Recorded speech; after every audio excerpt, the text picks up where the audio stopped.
So, hi, I just wanted to quickly say before we watch this video, there was a little bit of a audio problem this week. We believe Verd's just recorded his sound with the wrong mic.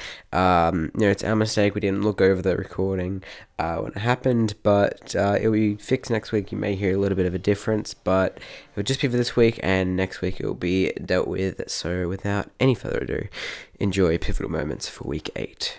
G'day fans of the GBA, it is TheVerd here, back with Week 8 of Pivotal Moments. Of course, I'm not alone, I'm joined by my lovely co-host Bill. G'day, hope you guys are having an amazing day so far, as it's an amazing day for me, and I assume it's an amazing day for you, Verd.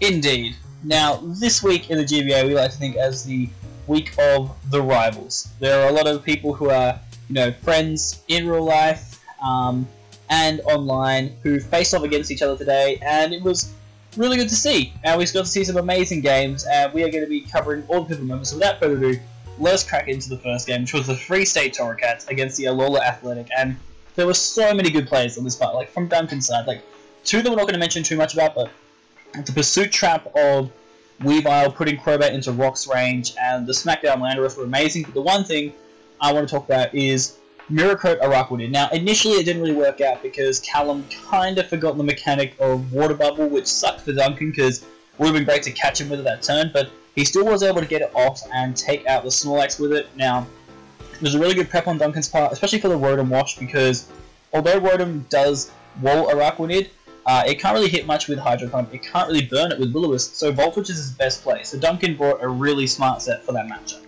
So one thing you guys should know about me is that I'm a man that likes balls. So this game got me quite jittered, because Duncan is just really good at switching Landorus Eye into its immunities. We've seen twice already that he has switched it in on an Earthquake, but this week he had the balls to take a Landorus Eye on 10% health and switch it into an Emboar, predicting Callum to predict him to go into his Keldeo. Duncan, you amazing and beautiful and sexy man. In my opinion, I think this play won him the game 100%, because at the time Callum did not have a mon that could outspeed Landorus Eye, so once it got a free switch in, it was just able to kill something, especially since Callum had a very whittled team, and at that point of the game, basically all of Duncan's team did outspeed Callum, so it was just from that point onwards, just a kill fest on Duncan's side. One thing I do want to mention is that, say if Emboar had Sucker Punch, it could have potentially helped in that situation, but since it was more of a bulky build, it couldn't really find the space. But at that point in the game, it probably didn't matter. Maybe it could have lowered the differential a bit, but that's all in speculation, of course. Anyway, we're going to move on to the next game, which was the Philadelphia Sizzles against the Milwaukee Soulsbacks. And one thing I want to talk about, as JR commented so much in BattleRx's or Steve's recording, rest in peace BattleRx, was the Gligar just putting in so much work, walling a good majority of Steve's team, to be honest, and it just meant that he was able to waste a lot of Trick Room turns too. He could just roost spam, and meant the Trick Room wasn't really that effective. Steve has just brought Trick Room once again, and it's yet to work out for him. The one thing I want to talk about is Cofagrigus set up Toxic Spikes early in the game, and it just continued to pressure Steve's team throughout the entire game. He brought no hazard removal, which I think was absolutely and utterly crazy. He brought no hazard removal against a team that has 2 T-Spike stackers, a Spike stacker, many rockers, and he just proceeded to get hazard stacked on, and it just chipped down all of his team, and Chimp was just able to smash through all his defense and offense and gain a nice win over Steve. Next game we're going to look at is the San Francisco Giants against the Florida Gators, and there's 2 really big points that I just want to make from this match. Number 1, go watch Geoside, because he played incredible in this game. Like, this is the Geo of old. Like, back a season or so ago, Geo played out of his skin in this matchup. The big thing that I liked about this matchup was the Ditto set ended up being the perfect switch-in for Heatran. Gator wasn't taking on the Earth Power Mini. He couldn't deal with his own Heatran in that point in time, and that meant that Geo's Ditto was able to copy the Heatran, completely wall the fact that I believe the only 2 attacking moves it had were Plume and Flash Cannon, and was able to whittle it down in return, and that was just a really big thing for Geo, because Heatran is a very annoying mon for Geo's team to deal with, but having Ditto coming in, being able to wall it like that was just phenomenal. One thing on that, I noticed you mentioned Heatran having Earth Power. See, if Heatran did have Earth Power, Geo would just copy it and then kill his Heatran in return. One thing Geo mentioned was potentially having Hidden Power Ground, something Steve has done in previous seasons. But the one thing I want to talk about is Banded Arcanine just destroyed that Pyukumuku. Predicting, a fairly obvious prediction, but clicked close combat on the switch out and was just able to nail the Pyukumuku. And then from there, Geo predicted him to hard swap out, potentially saving it, so he was able to gain momentum from there onwards. Knowing Gator likes to, often lean on his Pyukumuku, so he played around it fantastically, unlike, Duncan did in previous weeks. So it was just fantastic plays from Geo there. Moving on to our next game, and we have the San Francisco Arcanines up against the Utah Jasmine, and oh my god, this Mew set. So, George brought a fantastic Mew set for this matchup, where Steve-O's best check to it on his team was Hippowdon. However, Hippowdon couldn't really do much to it, because even if it ran the Toxic and the Roar, I know it definitely ran Toxic, it wasn't able to use it against Mew, because Mew had Taunt, and then would basically just be able to use Carmine and Roost, and then eventually we just Psyshock spam to take out pretty much everything on Steve-O's team. It was a really solid set. Steve-O not bringing a Steel type or a Dark type meant that Mew could absolutely rip through his entire team. One thing I do want to mention on that game is just in the start of the game, E-Belt Mismagius, Steve-O didn't really know what to do with it. He tried switching in his Lantern, but that didn't work out because it had super effective coverage. He tried sending his Hippo scouting to see if there was super effective coverage. He tried using his Zapdos, that took way too much damage. He didn't have a proper way to take it out, and a lot of his team got severely chipped, so even if that Mew set didn't just rip through his entire team, it was already severely weakened, so something like a Garchomp or any other offensive threat on Georgia's side could have just come through and ripped through the rest of Steve-O's team. So that Mismagius set was just absolutely beautiful. Moving on to our next game, we have the San Diego Chimchargers up against the Pittsburgh Pirates, and it was another solid win for MV, and one thing he stressed a lot about in the battle, and he kept his word on it, was his management of Stealth Rocks. They did go up a few times, he was able to get rid of them a few times, and at the end of the day, Rocks went up, which allowed Dragonite to come in, multi-scale intact, and put in a lot of work late game. It meant that Tapu Koko could not OHKO the Dragonite, because the multi-scale was still intact, and that was crucial late game to allow MV to get the clean W. The pivotal moment, rather, that I want to talk about is Top's Blissey set. Now, Top did some fantastic prepping. He, instead of giving it a Life Orb to just right away expose this is an offensive Blissey, he gave it the leftover to sort of make it seem like he's a defensive set.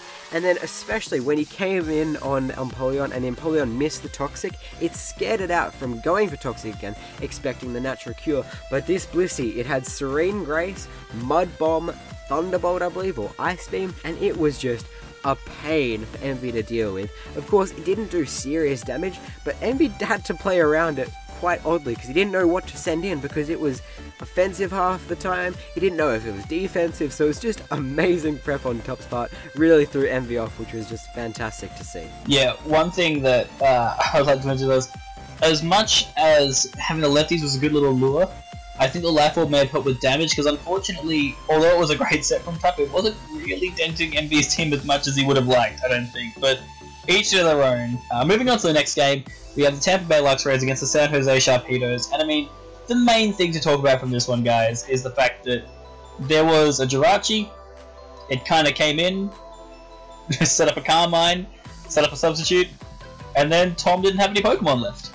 So, it was just a really good Jirachi set for the matchup. Tom admitted that he didn't prep as well for Jirachi as he wanted to, and Mono was just able to basically clean up and get a pretty easy win.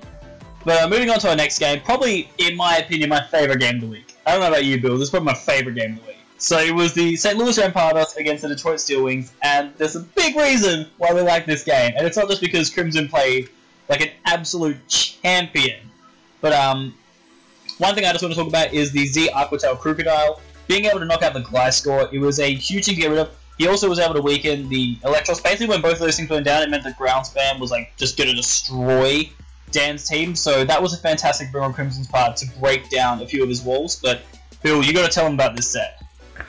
It's not just the specific set that I'm going to talk about, and I know you're all thinking about it, but overall, Crimson's prep this game was amazing. He knew that he wanted webs, so he brought Smeagol with the webs, but that wasn't just it. He knew that Dan had two ways to get rid of those. It was spinning with Delmine, so he brought his Dusk Noir to spin block, and then he thought, okay, Sizzle, it's the only other way he's going to be defogging.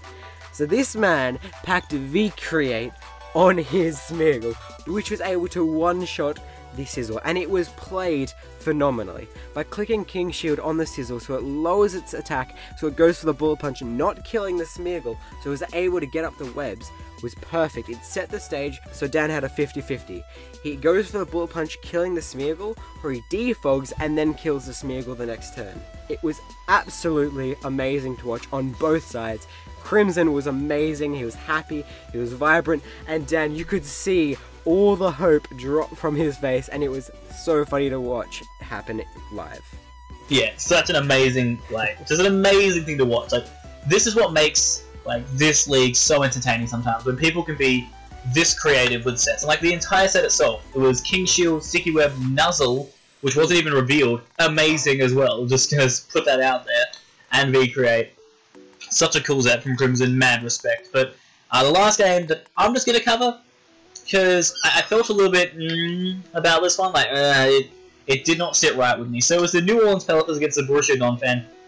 And the reason why it didn't sit right with me was the ending of the game was very frustrating. I believe is the 5th timeout of the GBA so far, which is just ridiculous, since I don't think there were any timeouts last season, but I could be wrong. The big moments, there's two big moments I kind of want to talk about here. One, first and foremost, was Lars basically realizing the only way he could win was to timer stall, and purposefully timer stalling in order to get the win. Now this rubs people the wrong way. At the end of the day, it's Lars' decision. If it's a way that he can win the game, then sure, cool, okay, you go for that W. If you don't think that your team can actually handle your opponent's team, sure, you go for that strategy, that's fine. Each to their own, it worked for him, he won the game, alright? But at the same time, I think that it easily could have been John's game if he played better.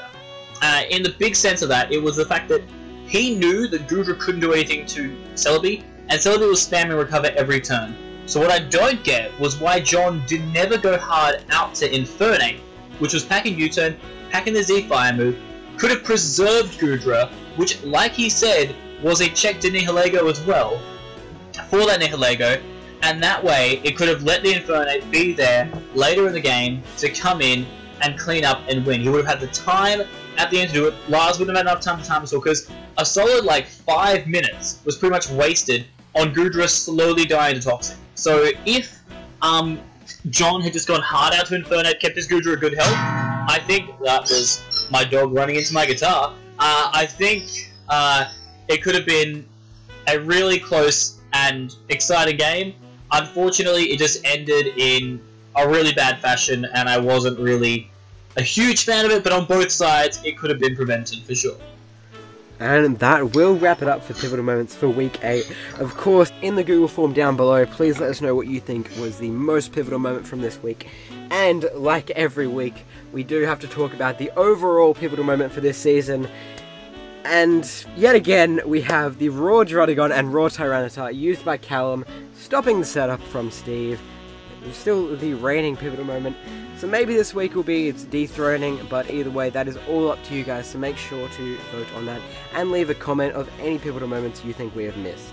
And also for last week, the pivotal moment we had chosen by you guys was the Alolan Marowak being outslowing the Magiana under Trick Room to allow Duncan to get the win. So that will be it for Pivotal Moments this week. Of course, make sure to leave a like on this video and subscribe if you're new to the GBA channel. Of course, check out all the coaches in the description below. And with that, my name is BillStandish, that's Verd, and adios. Adios.